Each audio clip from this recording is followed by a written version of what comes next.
Welcome to story 1 out of 3. Tonight's first story is called Mr. Men, the Big Match, written by the same artist. Here we go. Mr. Small was very excited. It was the big football match on Saturday, and Mr. Small loved football. But there was a problem. Mr. Small was a bit too small. But Mr. Small was determined to play. On Saturday, he arrived at the football field, all ready to go. He really hoped he'd be picked for the team. The big match was Happyland against the Bossy Boots. Mr. Happy was the captain of Happyland, and his team was all organised. Miss Bossy was, of course, captain of the Bossy Boots.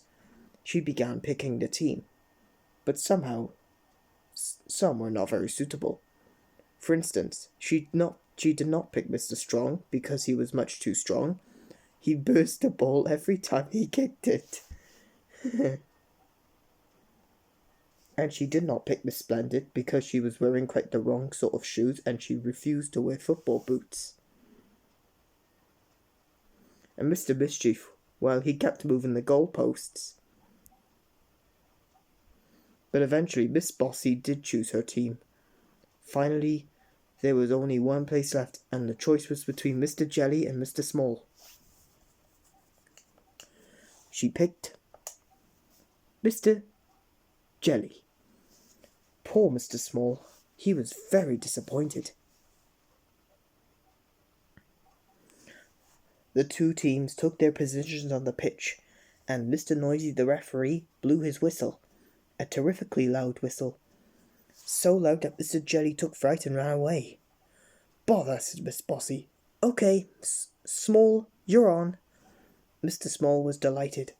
He was going to get to play after all. The big match started, and it was soon easy to see that the Happyland team were far better than the Bossy Boots. Especially they had Mr. Tickle in goal. His long arm saved every shot. Mr. Small quickly realized he was not going to have much chance of showing off his skills. Nobody passed the ball to him. Poor Mr. Small. Oh dear. Just before half-time, Mr. Happy scored the first goal for Happyland.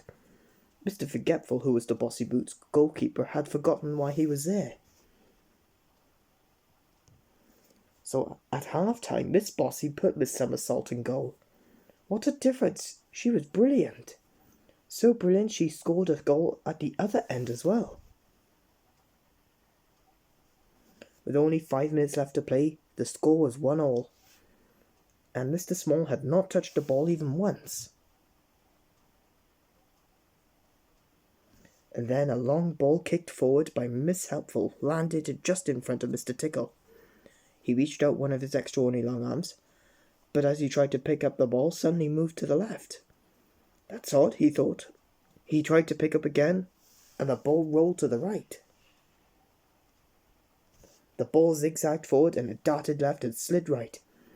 Each time Mr. Tickle reached for it, the ball was too quick. Before Mr. Tickle knew what was going on, the ball rolled over the goal line, and Mr. Noisy blew the final whistle. "I don't understand," said a confused Mr. Tickle. Then Mr. Small stepped out from behind the goal. Mr. Small had scored the winning goal. He was awarded man of the match. Small man of the big match. Time for story 2.